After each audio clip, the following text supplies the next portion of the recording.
Welcome back to Squawk. A new survey by the Anti-Defamation League finding that anti-Semitism is still on the rise in America. Results show that nearly 1 in 4 Americans are prone to believe in anti-Jewish conspiracy theories.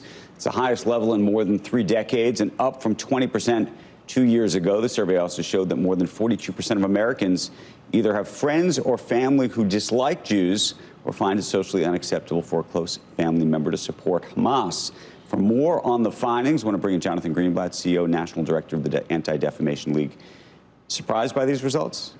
Unfortunately, I'm not. I mean, we have watched at ADL this trend line move in the wrong direction for the last 5+ years.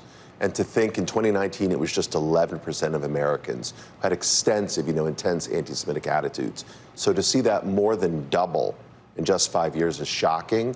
But look, this is playing out on our college campuses. This is playing out in public spaces, so it's not entirely a surprise. These polls were taken when?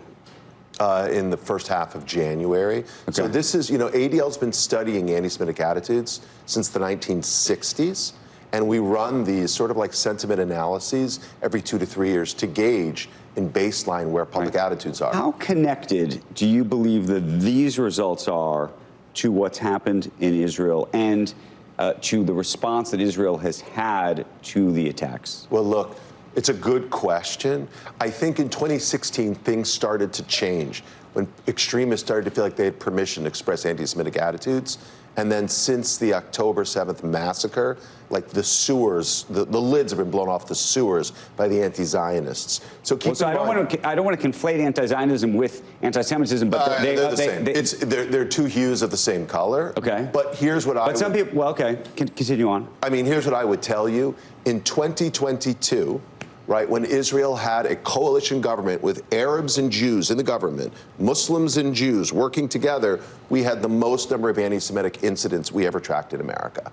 So this idea that Israel causes anti-Semitism is wrong. Andrew, I mentioned the piece in the Journal today. Interesting. Last 2 sentences. Progressives claim that being anti-Israel or anti-Zionist isn't the same thing as being anti-Semitic. Tuesdays at Berkeley shows how dishonest that claim is. And if you don't know what happened in Berkeley, and my point is, okay, we learned nothing from Harvard. We learned nothing from what we've seen at all these Ivy League campuses. Berkeley, what is Berkeley known for? The most progressive campus in the country. Nothing is working. They don't suspend these students that show up and spit on these kids and make these kids think that they may not walk out of there alive. They don't even suspend them. Nothing has changed, Jonathan. The lack of leadership at these college campuses is a catastrophe. And nothing's changed. You've made no progress, have you? Well, I would like not. I mean, look, we are pressing Title VI cases against many of these institutions, right? We're going to hold them accountable. We've been working with the Education Committee in the House to put them in front, and we saw what happened at Harvard and at Penn, so they're being held accountable. And I'm told that applications are dramatically down at Harvard. And you saw the Jeff Sonnenfeld story in the Journal last week. I mean, this was this week. I know. I mean, this was Sunday night, and so for the viewers who don't know, 2 Jewish women were assaulted by a throng of pro-Hamas protesters. Right. And look, something is profoundly wrong when the university thinks it's normal for people to converge on the campus with their faces totally covered by scarves. They said they're helpless. The administrators say there's helpless, nothing they can do about it. Well, here's what you can do. Number one, enforce the law. You break windows, you assault people, you should be arrested. Number 2, ban masks on college campuses. I'm not talking about a COVID protection. I'm talking about someone who's there and screaming about the Intifada, then assaulting people.